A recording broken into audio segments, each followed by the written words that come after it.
Soy Ray Flores de Matemáticas en Neulon y en este video quiero platicarles sobre espacios métricos. Les comentaba en el video en donde comenté los temas que vamos a ver para la serie de videos de análisis funcional, que análisis funcional estudia espacios abstractos. Entonces el primer tipo de espacios que vamos a explorar son los espacios métricos y es justamente lo que quiero platicar ahorita, definirlos, cómo se definen y más o menos qué son. Para poder empezar, quisiera iniciar con esta pregunta que tengo aquí en el pizarrón y es, ¿a qué nos referimos con espacio? Espacio obviamente es una palabra que en español utilizamos en muchos contextos, sin embargo lo que quiero ahorita o lo que queremos es darle un significado matemático sin ambigüedad, totalmente objetivo al concepto de espacio y bueno, nos va a tomar un tiempo y sobre todo va a tomar más tiempo que acostumbres a tu mente a pensar en términos de espacios, pero dicho de manera, vamos a decir, un poquito informal, un espacio va a ser un conjunto de puntos. Un espacio va a ser un conjunto, definitivamente va a ser un conjunto, pero va a ser un conjunto cuyos elementos vamos a considerarlo como puntos entre comillas, es decir, cuyos elementos se van a comportar más o menos como lo que nosotros entendemos por puntos desde el punto de vista de la geometría euclidiana. Los modelos euclidianos, por ejemplo, el plano o el espacio euclidiano, son nuestra referencia a lo que entendemos por puntos. Y vamos a ver que algunas de las propiedades que podíamos tener en esos espacios euclidianos las vamos a tratar de trasladar a otros espacios abstractos. Y la idea es ver qué tipo de propiedades podemos, vamos a decir, como heredar o asociar. Justamente el nacimiento del análisis funcional a inicios del siglo XX surge porque los matemáticos empiezan a desarrollar teorías en diferentes direcciones y de pronto se empiezan a dar cuenta que dos teorías diferentes empiezan a tener cosas en común y entonces descubren que hay algo abstracto que está por encima de las otras dos teorías, de las cuales esas dos son simplemente casos particulares.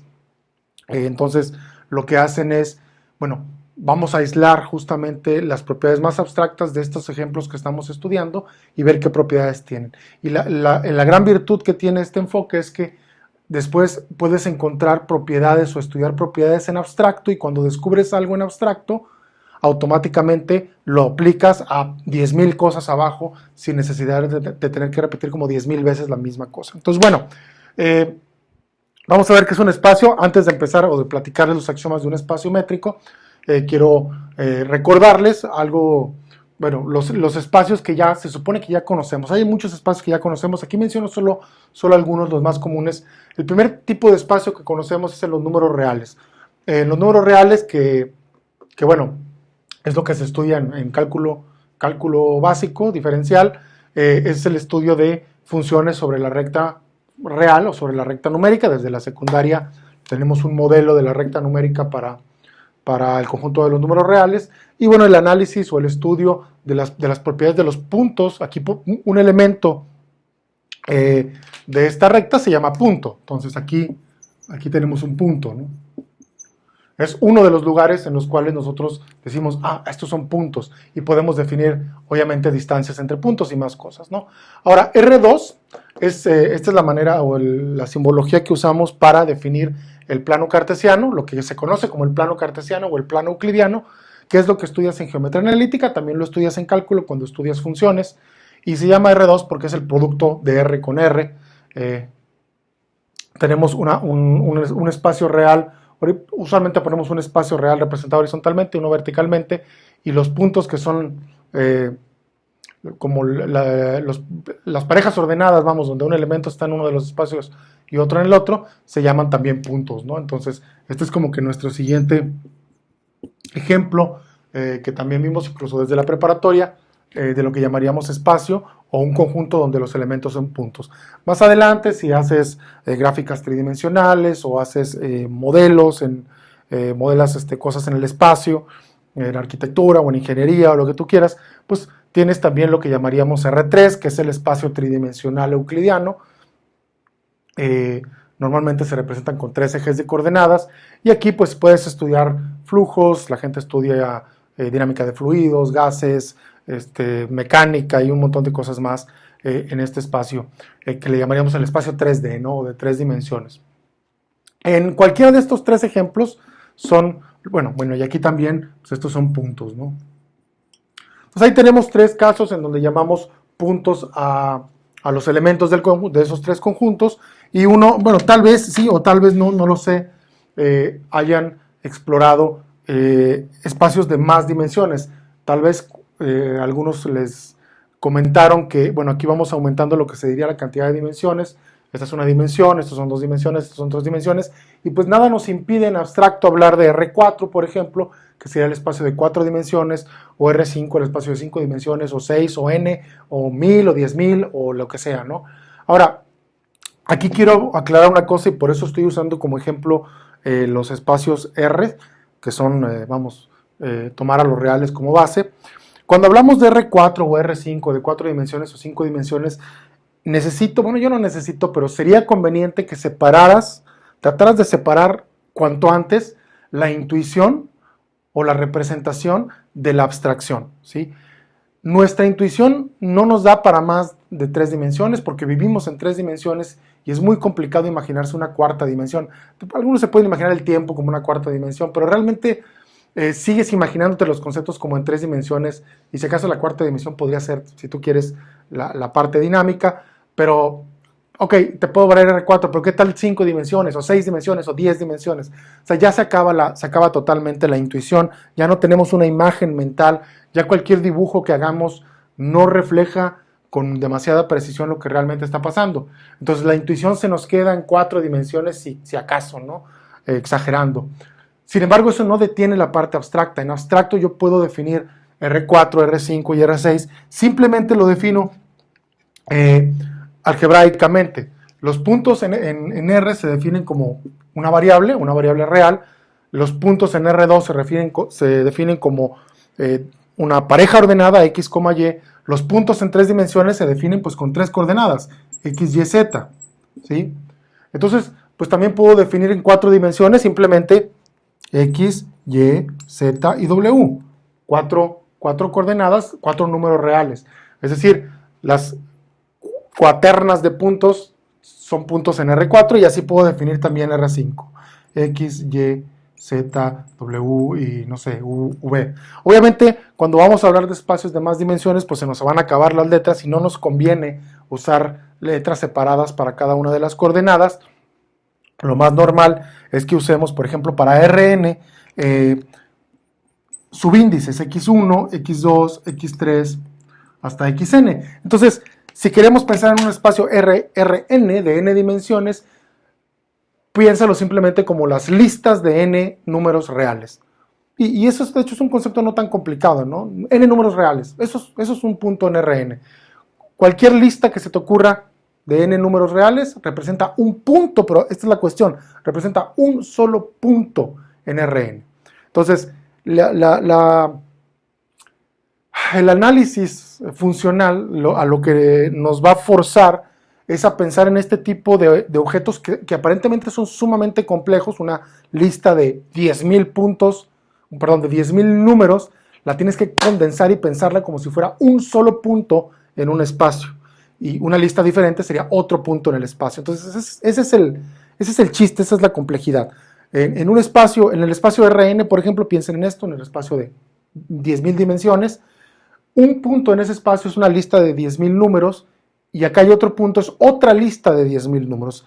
La cuestión es que, ¿qué podemos decir en ese espacio? ¿Qué podemos hacer en ese espacio? Bueno, muchísimas cosas, obviamente, pero lo que vamos, para irnos poquito a poquito, lo primero que tenemos que describir es, lo primero que vamos a hacer es darle al espacio una estructura tal en la cual podamos definir una distancia entre esos dos puntos. Eso es lo primero que vamos a hacer.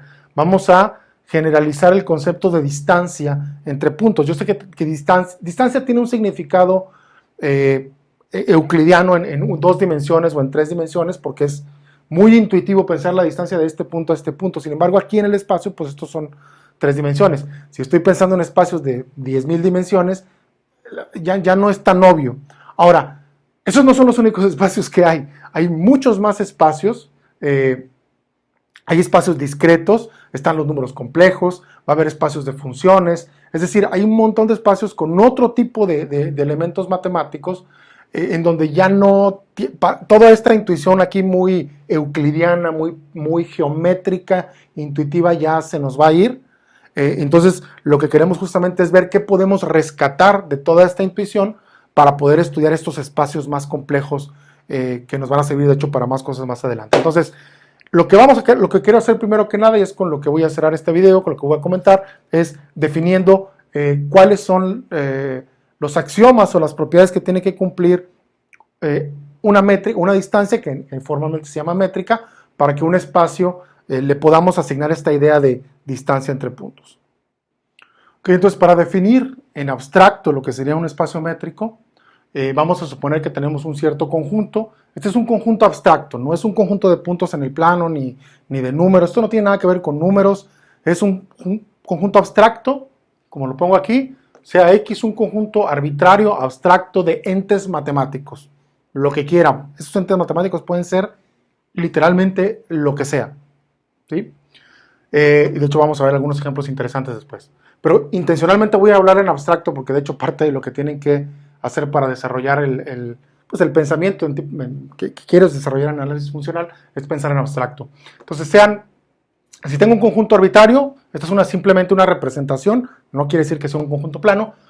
Si D es una función que va del producto cartesiano de X por X en R, recuerden que X por X es el conjunto de parejas ordenadas de X, Y, donde la X y la Y son puntos, bueno, todavía no son puntos, son elementos en el espacio,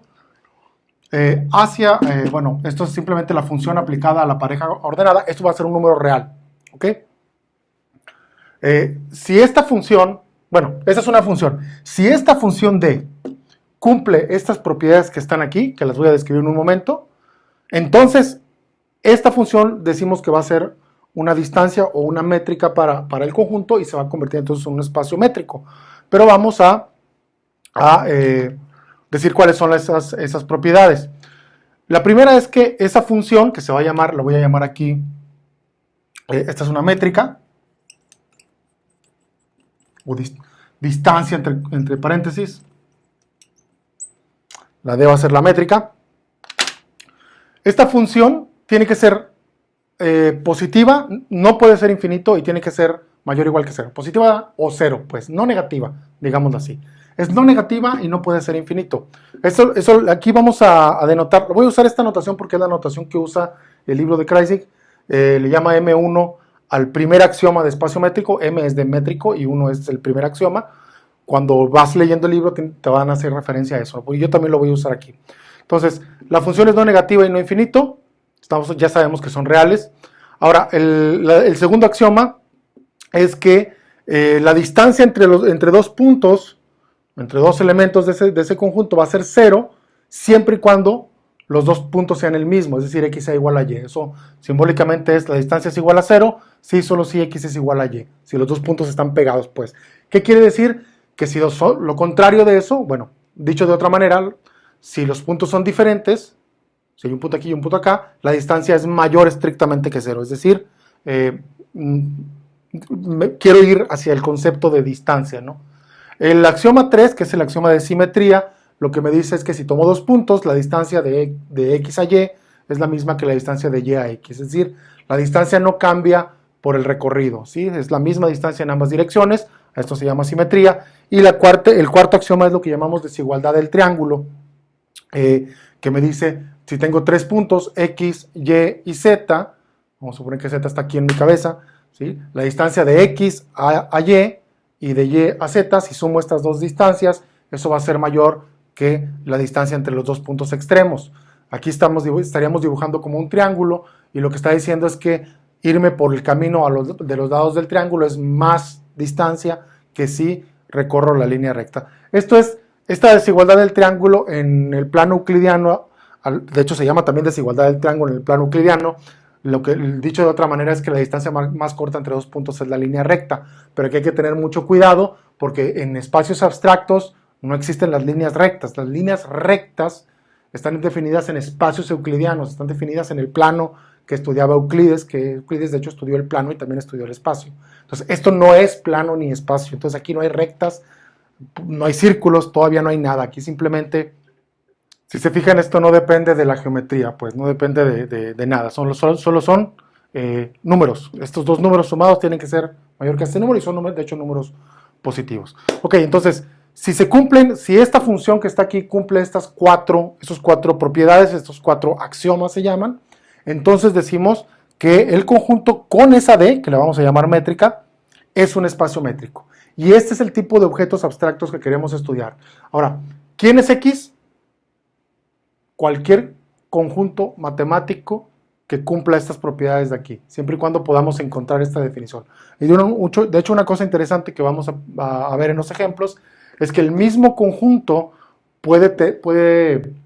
le puedes asignar diferentes funciones y vas a tener dos espacios métricos distintos sobre el mismo conjunto, ¿sí? Pero voy a platicar en los ejemplos en otro video.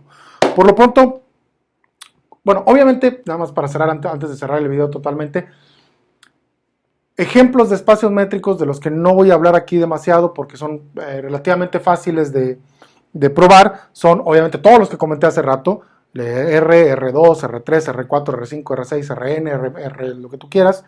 Esos espacios tienen una función distancia, que es la distancia euclidiana, porque ahí sí de hecho puedo definir una distancia en el mismo sentido que Euclides. Puedo hacerlo también con números complejos. Los complejos son un espacio euclidiano, pero lo que quiero ver, y lo voy a hacer yo creo que en el siguiente video para no hacer tan largo este video, es ejemplos de espacios no tan triviales, no tan conocidos, en donde se va a cumplir esta función distancia y que probablemente pues no conoces si es que no has estudiado este tipo de cosas. Bueno, con eso voy a cerrar el video, espero que les haya gustado, que hayan aprendido algo. Si tienen comentarios pueden dejarlos por ahí en la cajita de abajo de comentarios. No me queda más que agradecerles por verlo, compártanlo si creen que le puede servir a alguien y pónganme sus dudas y comentarios y sugerencias. Si quieren que hable de alguna de las cosas que ya comenté aquí, que crean que valga la pena, pues a lo mejor lo puedo hacer.